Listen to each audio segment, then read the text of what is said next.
Okay, hi guys. I've never done this before, so you're the first. Usually orientation takes about an hour. I'm guessing that since you're not here to ask questions, it will probably go quicker. But basically, I'm going to take the outline that I made and I emailed it to you. This is going to go over the information that's in the handbook, plus things that I have learned from my own experience of hosting and then my years of experience as supervising. So things that will be helpful. Some of it, because it's really rushed here in the beginning, you won't get to do as far as preparing for the student, but I'm going to go ahead and go over it because we don't know yet when Leanne is coming. So at the top it has 3 names there. The area representative is me. Student needs to make sure that they have my email address and phone number saved in their phone. As soon as they get an American phone number, I need to have their number. Regional manager is Jody Sharshall. She's my boss. Also save her number. Jody is usually very involved. She is actually supervising the girls that are living in my house. So she will be at some of the activities. You'll have the opportunity to meet her, but if there's ever an emergency or if you have a problem with me, you would go to Jody.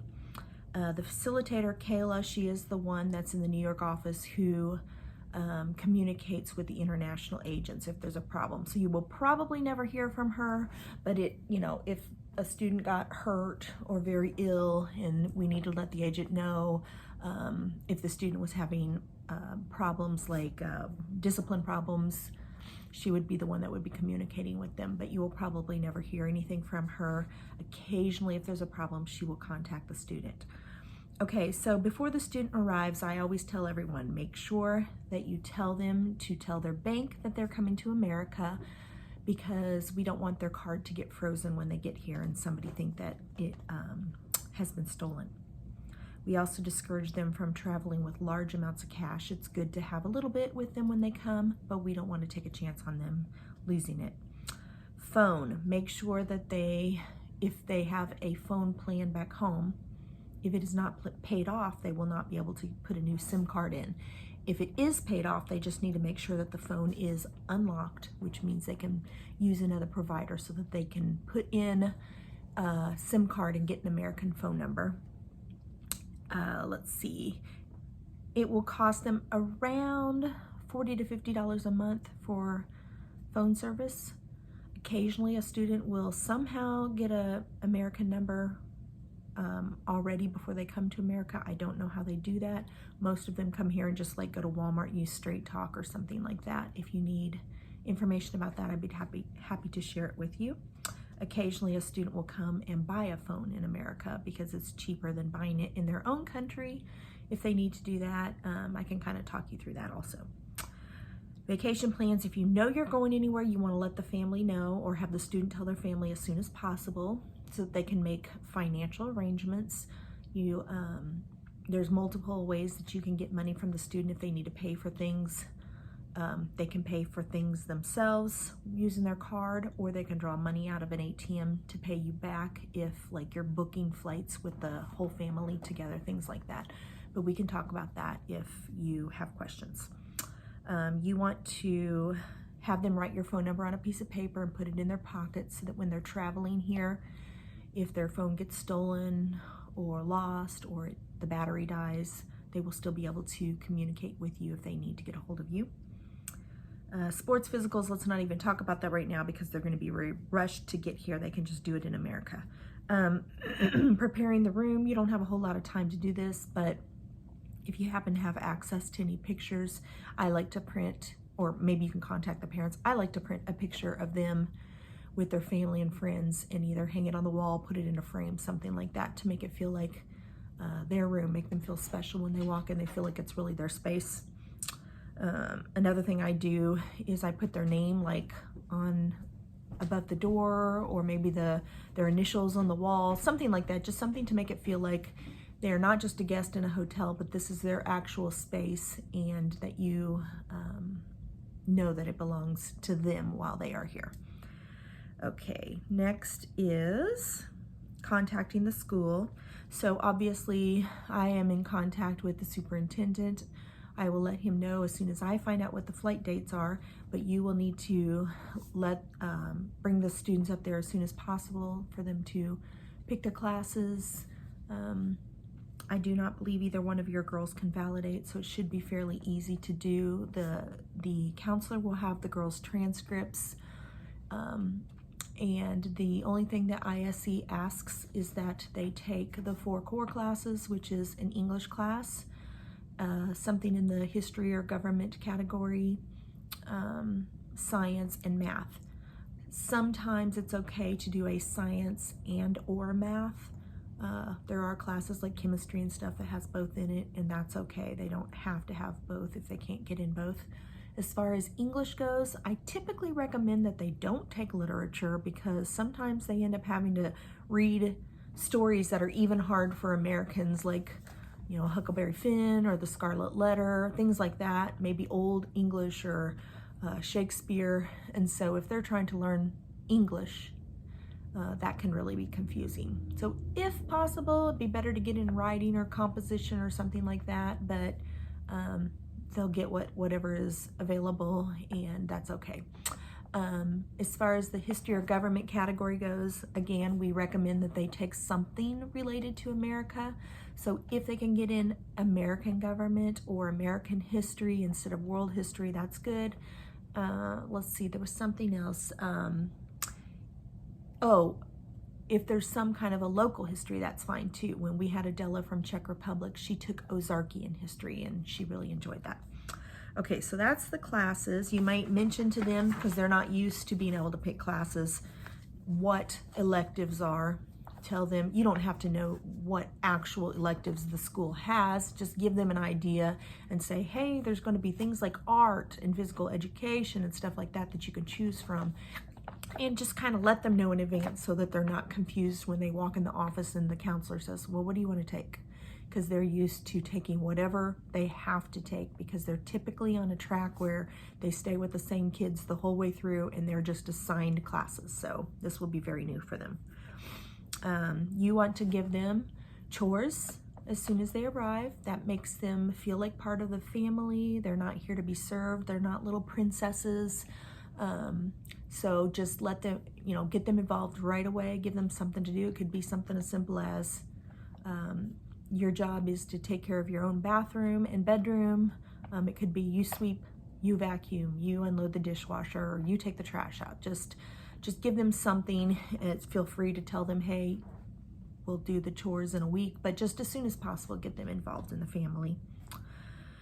Okay, and then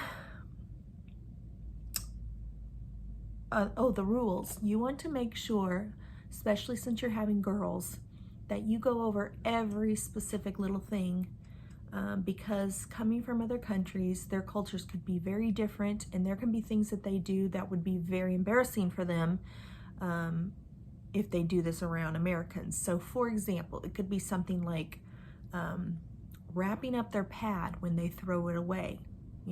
I know there was a girl here from Switzerland once who used to just take out her tampon and throw it in the trash. She didn't wrap it up. And when the men in the family would walk in the bathroom, they were horrified by it.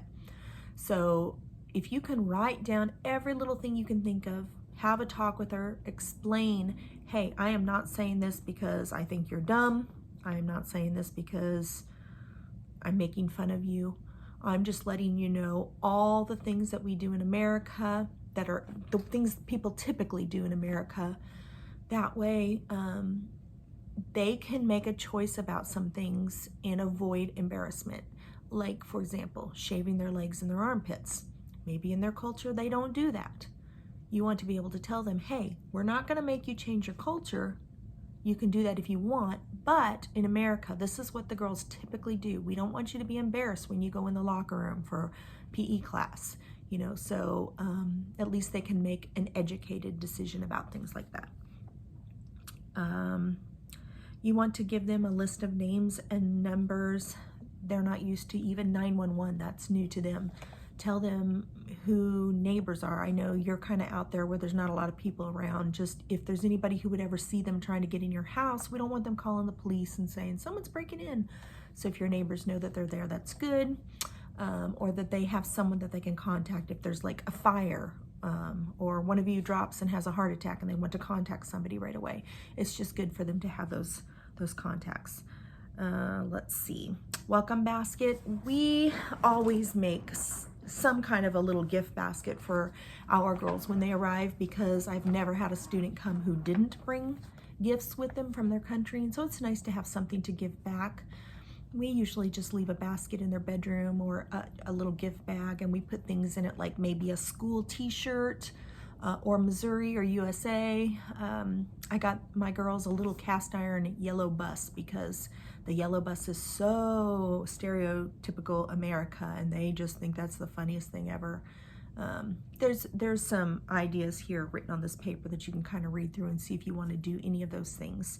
But I always tell people don't spend a lot of money.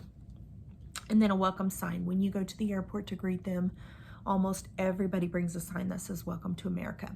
I will be at the airport. I will videotape you meeting them for the first time and take pictures of you with her. And then that way she can let her family know she arrived and send them a picture, and she'll have those pictures forever. You'll have those pictures forever of the first day that you ever met. Next thing, you want to, when they arrive, go to an ATM, even if they don't need money, have them draw out $20 or something just to make sure that their card is working. You don't want them going to buy something like school supplies for the next day and then they get up to the register and their card doesn't work. So we just want to make sure that it is working properly.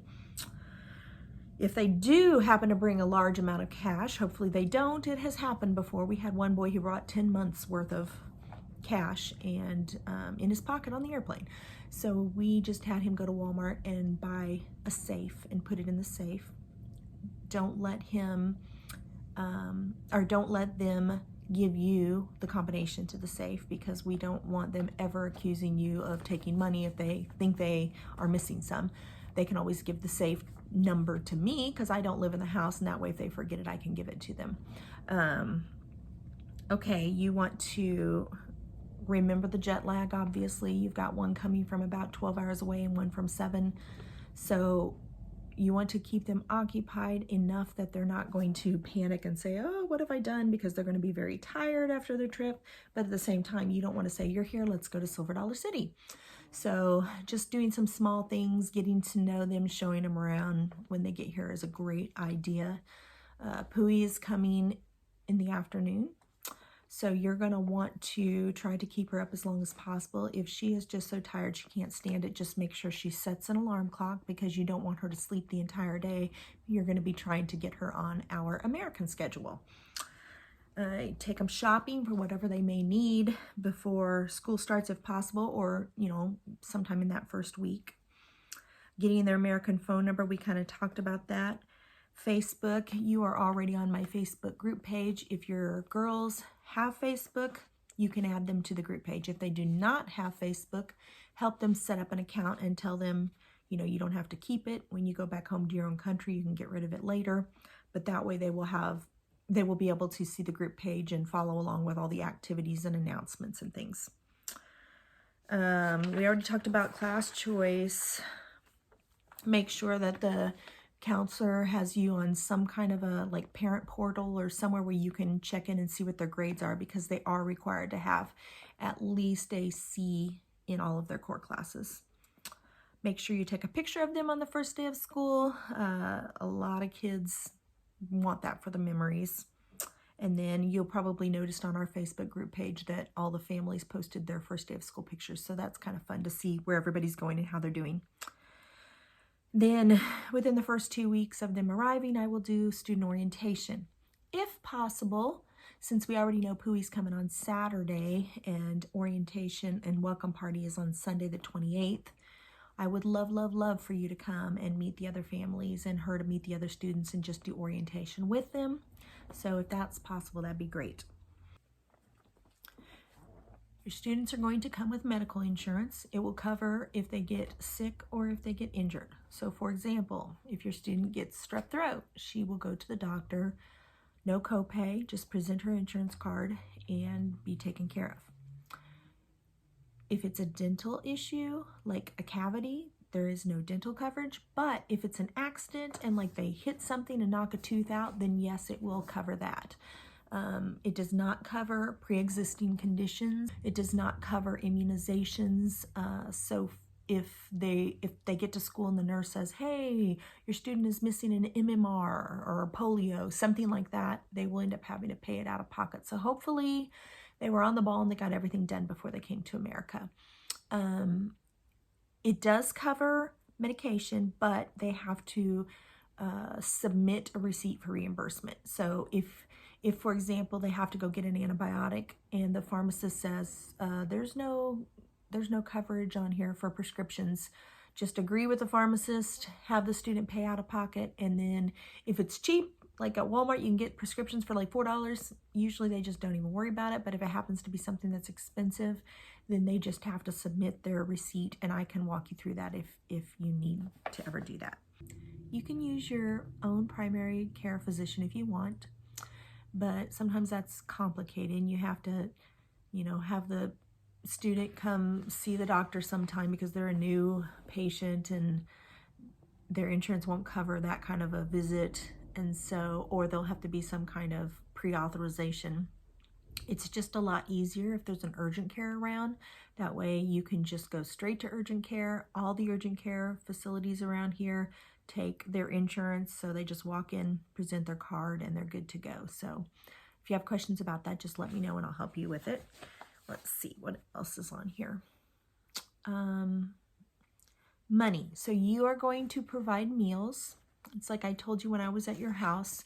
If you make spaghetti, you put an extra plate at your table. The student is offered spaghetti and they get that for free. So whatever you are offering your family, you are offering the student. But you are not responsible for any special dietary preferences, or if they don't like the food, you don't have to make them something separate. When you go grocery shopping, you do not have to buy what they want.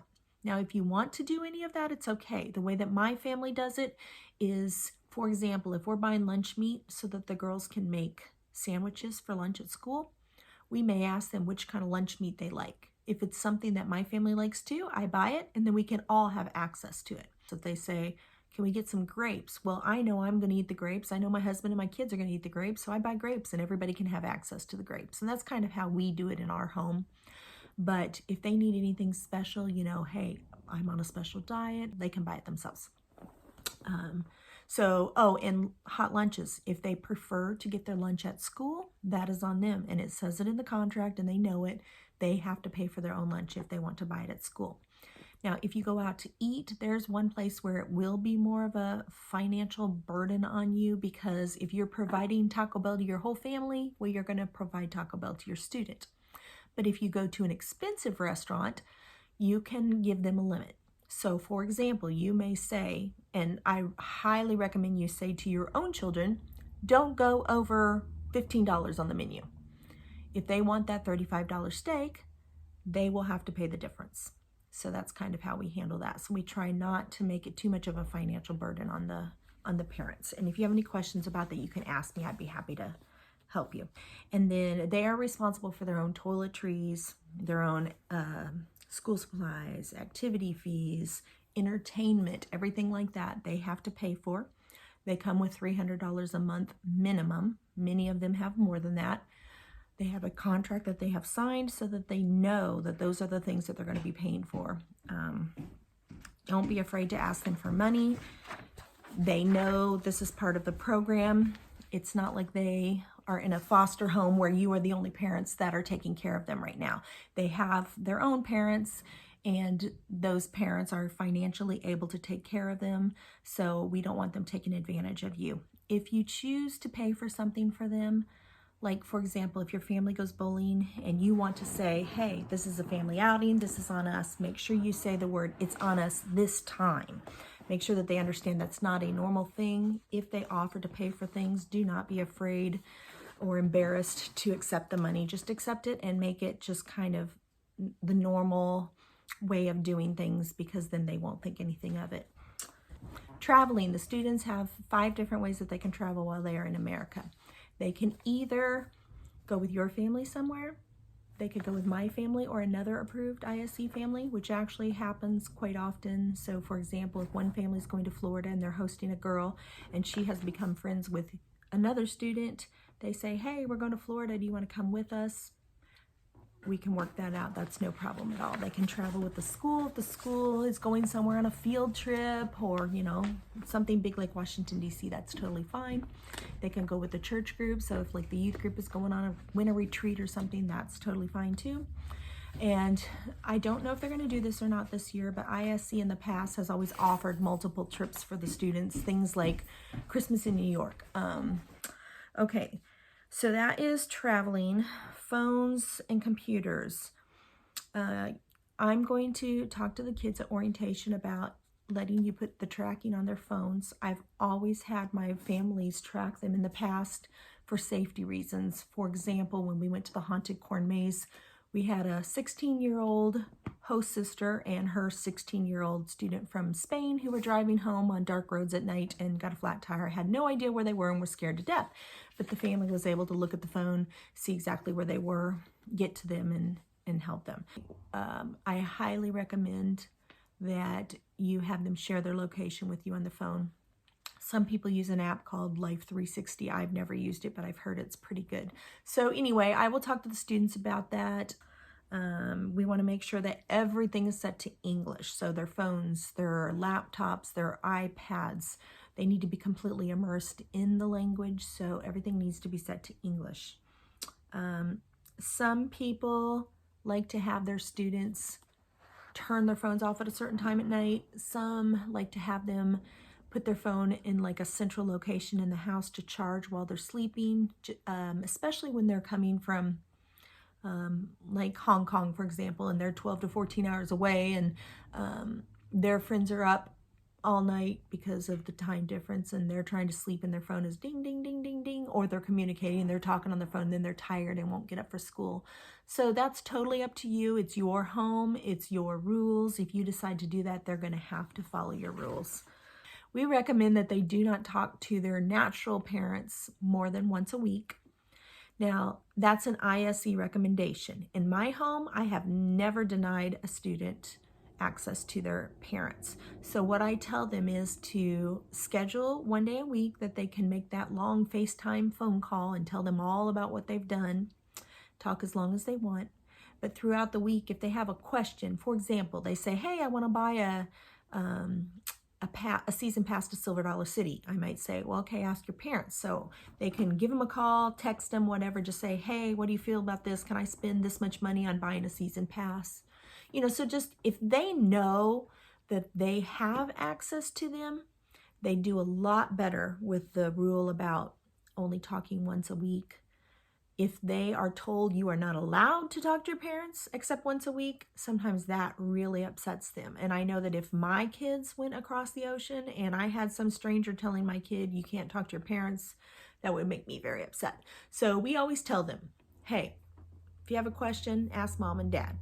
But we try to encourage them just to do that long talk once a week, because if you explain to them, if you're talking to your friends and your family back home, your head is in your country and it's not in America. You need to be immersed in the American culture and the language, and what language are you talking when you're talking to mom and dad? So they typically understand it and do really well with it. And also if they're talking every day to them, they usually get homesick. Friends, there is no rule that says they cannot ride in a car with a teenager. So as long as they have a driver's license and you approve of it, then it's fine for them to ride in a car. They can go to a football game, they can go to a basketball game, they can go to the movies, they can go bowling in Springfield. That's totally fine. Again, that's a good reason to be able to track them on their phone. They just cannot go on a trip. So even with the friends' parents, if they're not approved ISE family, they cannot get in a car and drive to Kansas City to see the Kansas City Chiefs. Let's see. The big no-nos that could get them dismissed, alcohol, drugs, tobacco, etc. I make a really big deal about the alcohol when I meet with the kids at their orientation, because most of them are coming from countries where it's legal at 16. So I explain to them that no, this is not going to happen, because we really don't want your parents losing that $10,000 they spent on this trip just because you had to have some beer. So I make a really big deal out of it, and most of them are very respectful of that rule, and they know they're not going to die if they don't drink. No intimate relationships. I'll be very blunt with them and tell them you absolutely cannot have sex while you're here. I'm going to tell them no kissing. There's no reason for them to be doing that. That is not their purpose for being here. If you are okay with them going on a date, you know, like going to see a movie with a boy, that's your house, that's your rule. It's totally up to you. You can monitor that situation, but I discourage any kind of relationships in that respect. If they fail their classes, they'll be sent home. I had a boy from France 3 years ago, I believe, and he was flunking multiple classes, including French class. And how a French boy flunks French in America, I'm not quite sure, but he got sent home. This is in the core classes, not the electives. So for example, if they have 100% in band, in choir, in art, in physical education, but then they have D's and F's in their core classes. No, the 100% are not going to pull up the core classes. The core classes are looked at separately by ISE, and the requirement is that they have to have a C average in their core classes. No changing their body permanently, so they cannot get any piercings, they cannot get any tattoos. If they do anything illegal, they'll be sent home. They are not allowed to drive motorized vehicles because their insurance will not cover if they have an accident. But if they go somewhere where there is a place that has insurance that would cover accidents, they can drive. So for example, if you went to Branson to the go-kart tracks, well, obviously if there's an accident, the Branson Track Company is going to cover that. So that's okay. You just don't want to put them in your car and let them drive down the road. Other no's: disrespect, breaking host family or school rules, going places without permission, having a bad attitude, staying in the room all the time. I tell everybody we all need a break sometime. So it's totally fine if your student needs to go in their room either to study, have some quiet time, take a nap. But what we don't want is for them to come home from school, go in the room, close the door, come out, eat supper, go back in the room and close the door, get up, go to school, come home, go in the room. They need to be interacting with you. They need to be around other Americans. No Ubers. Ubers are against the rules, so even though you have one student who I believe is already 18, she still cannot take an Uber. Supervision: I will talk to the student every month. I only have to see them in person every other month. So for example, if I see her in August, I do not have to see her in September, but I do have to see her in October. Depending on how many activities you come to, I typically see the kids almost every month because a lot of them will like to come to the activities. I want to be involved enough that the student knows me and feels comfortable and feels like they can come to me with anything. I want to be able to just text them on a random day and ask them, hey, how's it going? Or, you know, if they play sports, get their schedule, go watch them at a game. I want them to have that kind of relationship with me. However, I am not their mom. I will not be involved in the everyday stuff. And so there may be a month that goes by that you never hear from me. As long as everything is going well in your home, that's okay, because as long as I get in that monthly contact with them and they feel comfortable with me, I do not want to come in and tell you how to run your home. It's your home, it's your rules. You are mom and dad, I am not. So I am there if you need anything at all. I'm here for support, and I will build a relationship with them, but I will not be involved in your everyday stuff.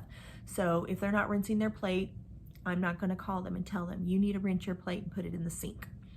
If you tell them 5 days in a row to rinse their plate and they're just staring at you and walking away, obviously we have a problem. Then you can get me involved. You always want to try to work out things yourself before you contact me.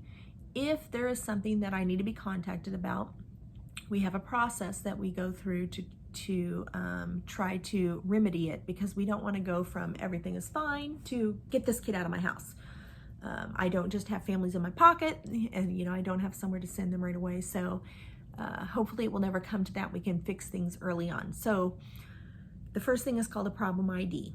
And that's just when I find out, hey, this student has been ignoring her and walking away. I talk to the student about it. Sometimes it ends up being like just a misunderstanding because the word maybe in English is different. And so they'll simply say, oh, okay, I didn't understand, and now it's fixed. So hopefully it will be something simple. If it's not, we move to what's called a problem resolution form. On that, I'm going to sit down, I'm going to write out exactly what the student's going to do, what I'm going to do, what you're going to do to fix the problem. We're going to talk about it together. Everybody's going to sign the paper. It's going to get sent to the international agent and also to their family. So now everybody's involved. You're involved, I'm involved, their agent is involved, the parents are involved. And typically that is all it takes. The kids are straightened out real quick because their agent doesn't want them making the country look bad. Their parents are upset that they're not doing what the host parents say. So usually that's it. But if it does not get better, then they go on probation, and one mistake on probation and they have to leave. So there are steps that we go through, and I just ask that you try to follow those steps and that we never go from 0 to get them out of my house just like that. So hopefully nobody will have any problems. Let's see. So that is supervision and discipline problems. They are not supposed to go to their home country while they're here, and their families are not supposed to come. If there's ever a change in your household, you need to let me know right away. For example, if one of your other children moves back in, I need to let ISE know that there's a new person in the house.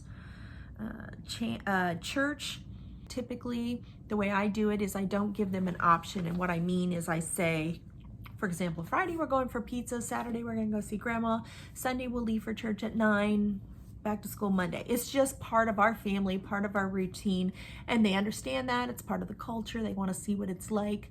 Typically they get involved in a youth group and they really enjoy it. But if you say, we're going to go to church on Sunday, would you like to come with us or do you want to stay home? Then you're giving them that option. And so that's what I mean when I say I don't give them an option. But if for some reason they just really don't want to go, you can't take them kicking and screaming. So holidays, I always say draw attention to all the holidays because there's things that they will have never done before, and you don't have to have a big party, but there will be kids who come here who, for example, have never carved a pumpkin in their lives. So they'll think that's cool. Let them teach you about their holidays.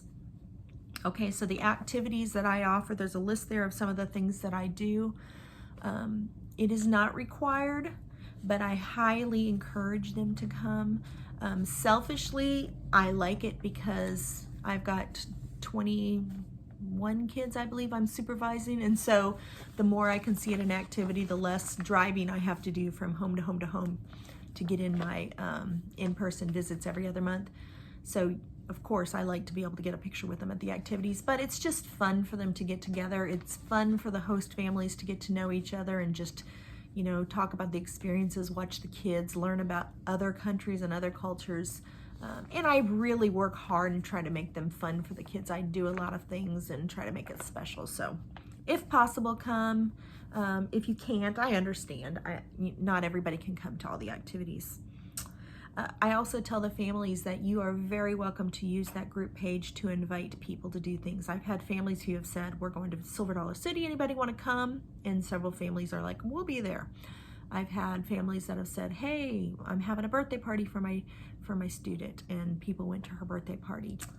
Oh, the one thing I do ask is that if your girls privately invite just a few other exchange students, but not the whole group, to do something, don't post that in the private group page because we don't want anybody to feel left out and feel like, why wasn't I invited to that?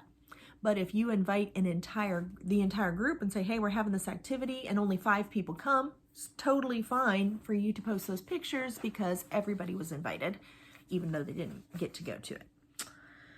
Okay, so they're required to do 5 hours of community service while they are in America. They can either find out if there's something they can do through the school. I've written down some ideas here. This is not 5 hours a month. This is 5 hours over the entire 10-month period. So it's really easy to get done. If you need ideas, you can ask me. Some of the area reps actually set things up for the kids, like ringing the bell for the Salvation Army. I have never done that before, but I've had several host parents get on the group page and say things like, for example, I have one that's a a firefighter, and he said, does anybody need to get in some community service hours? You can come out to our fire station and help wash the fire trucks. And so a couple kids went out there and did that. So there's lots of different things you can do. My girls actually got their hours by helping in the nursery at my church. So lots of options.